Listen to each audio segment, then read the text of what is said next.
for the preparation, we need to perform hand hygiene, washing and sanitizing our hands, introduce ourselves, and verify the client to establish rapport and ensuring that the procedure will be given to the right person. Provide privacy and explain procedure. In providing privacy, like closing doors or the curtains, explaining the procedures is what should be the participation or the role of the patient and you as a nurse in obtaining consent.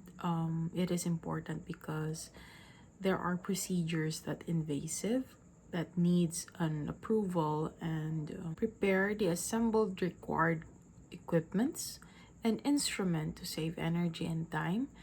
Also, wearing of gloves is important to prevent any cross-contamination that could infect the patient and as well as you as a nurse. And lastly, position the client appropriately. This ensures safety and also the patient will feel comfortable. For the assessment of the integumentary system, observe the color of the body, especially the tip of the nose, the external ear, the lips, as well as the hands and the feet. Observe the skin for lesions, noting the anatomic location. Palpate the skin to determine temperature and formability by applying pressure with fingers, noting degree for indentation. Inspect the quality and distribution, pattern of hair loss, if any, over the scalp, texture and oiliness. Inspect the amount of the body hair.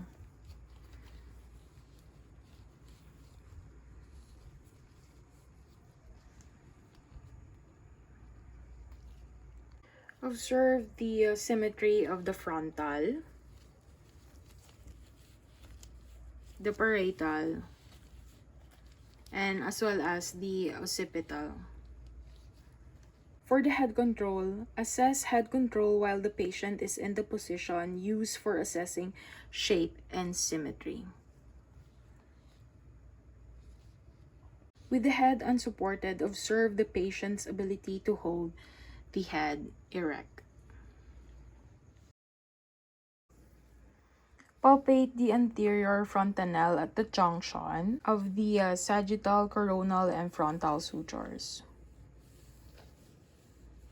Palpate the posterior fontanelle at the junction of the sagittal and lambdoidal sutures.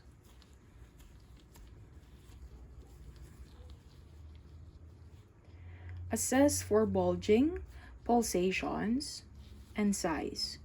To obtain accurate measurements, the client should not be crying. Crying will produce a distorted, full bulging appearance.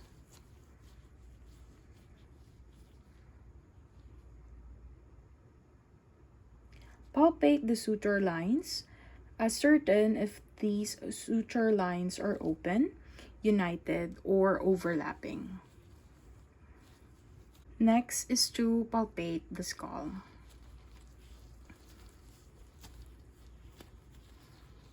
For the eyes, we should carry out vision screening such as Snellen's and Allen's test. For the Snellen test, we are gonna use a Snellen's chart.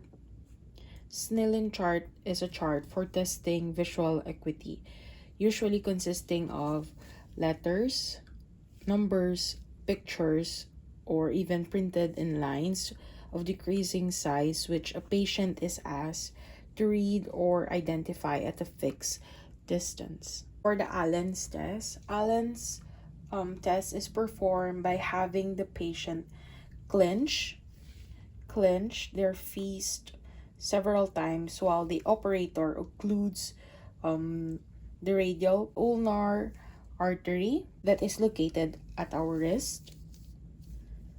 The patient then extends their fingers palm up, which should show a blanched hand.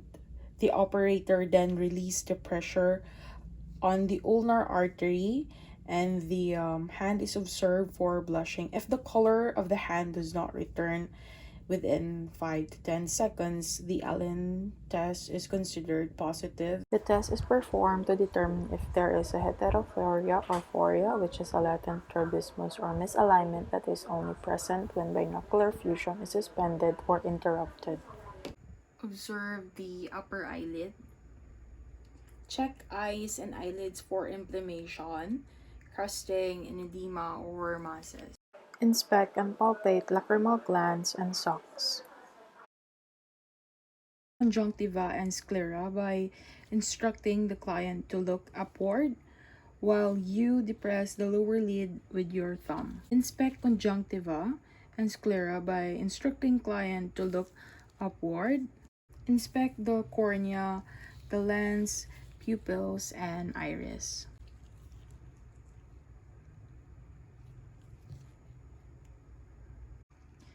Test pupillary response to light and reaction to accommodation in a dimly light room. Then record the results using the Perla method, such as the pupils equal round, reactive to light, and accommodation.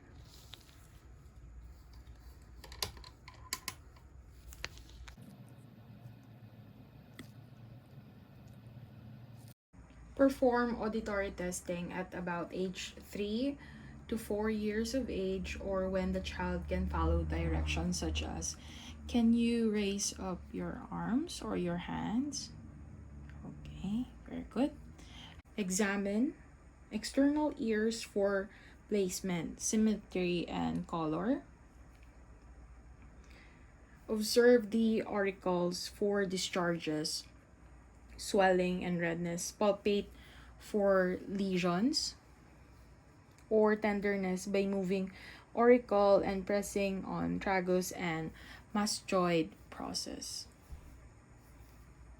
Examine the ear canal for earwax, foreign bodies, discharges, scaliness, redness, or swelling. Also, inspect the tympanic membrane. If the membrane is not visible, gently pull the tragus slightly farther to straighten the canal. When testing for the auditory equity, it is also known as the examination by whisper. It is the simplest and the most natural way of assessing hearing equity. It should be done mostly in a quiet room.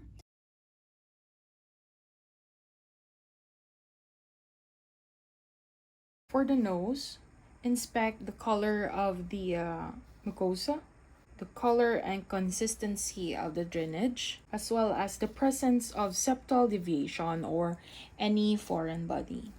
For the mouth and throat, observe the lips for color, moisture, swelling, or are there any lesions. Observe also the lip edges. Instruct the client to open the mouth with a tongue depressor and retract the buccal mucosa and note the color, hydration, inflammation, or lesion. So can you open your mouth?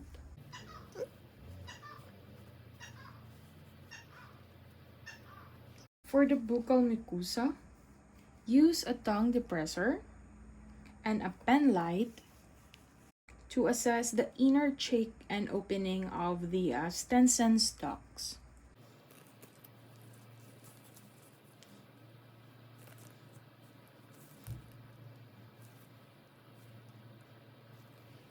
Observe for color, inflammation, or hydration, and even lesions. For the teeth, count the upper and lower teeth. Observe for the discoloration, loose or even or missing teeth, caries, occlusion, and malformation. Also is to observe the palate for continuity and shape. For the oropharynx, inspect the pharynx using a tongue depressor and a pen light. For the neck, observe the neck in a midline position while the patient is sitting upright. Palpate the thyroid glands. For the lymph nodes, we are gonna palpate first the submental, submandibular, tonsillar, the anterior cervical chain, the posterior cervical chain. Next is supraclavicular, posterior auricular, and lastly is the occipital lymph nodes. For the breast, we should inspect and palpate the breast. For the thorax and the lungs, we should inspect the shape of the thorax. Evaluate intercostal muscles for signs of increased work of breathing. For assessing the tactile fremitus, in order to assess it, ask the patient to say 99 or words such as blue moon while the patient is speaking. Percuss first the anterior thoracic percussion. Next is the posterior thoracic percussion.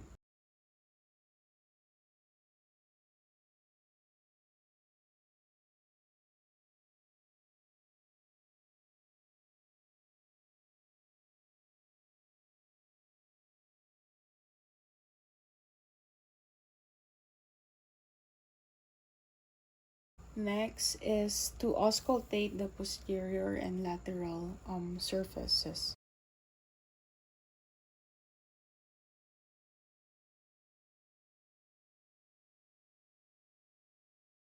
Next is inspection of the apical impulse. Observe the chest wall for any movements or other than the apical impulse. Next is to palpate thrill.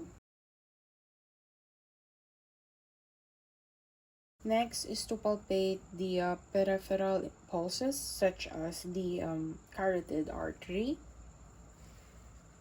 the radial artery,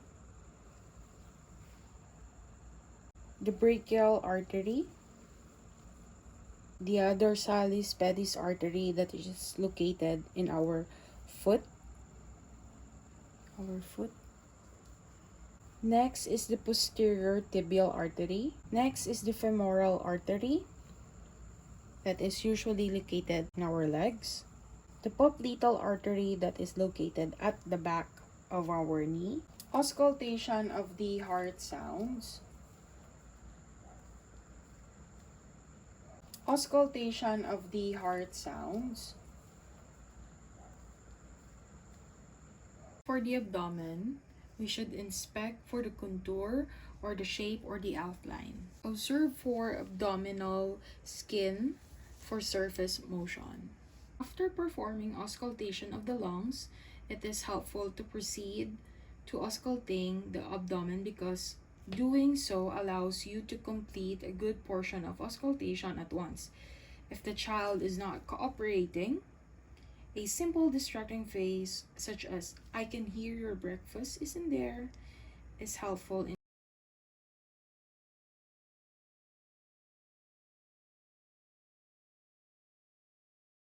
lightly palpate all four quadrants in a systemic manner by doing first the left upper quadrant,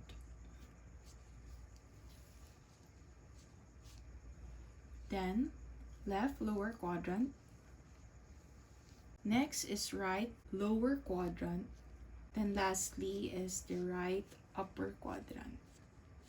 For female genitalia, inspect sexual maturity rating using the Tanner stages. Assess the developmental stage of the pubic hair, so it is evident in our picture that there is no presence of pubic hair. For the perineal area, inspect the mons pubis, vulva, and the perineum and the anus. For the male genitalia, it is the same as the female genitalia. We should also inspect sexual maturing rating Using the Tanner stages, assess the developmental stage of the pubic hair. For the penis, note the appearance of the penis. If you are not able to determine circumcision status as the caregiver, if the child was circumcised, note the position of the retractile meatus. For the scrotum, we should evaluate scrotal size and the color. Note if the testes are seen in the scrotal sac. For the scrotum, place the infant in a supine position on the examination table. Instruct the young child to sit cross-legged to inhibit the chromatic reflex from recurring. The older child may be allowed to stand for this portion of the exam. Locate each testis within the scrotal sac by using fingers of one hand in a milking position to cause the testes to descend.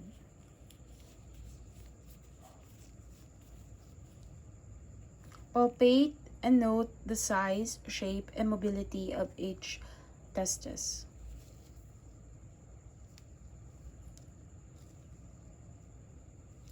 For the anus, as a rule, assessments are nor performed on children unless you detect a problem or suspect any abuse. In this case, refer the children for further evaluation.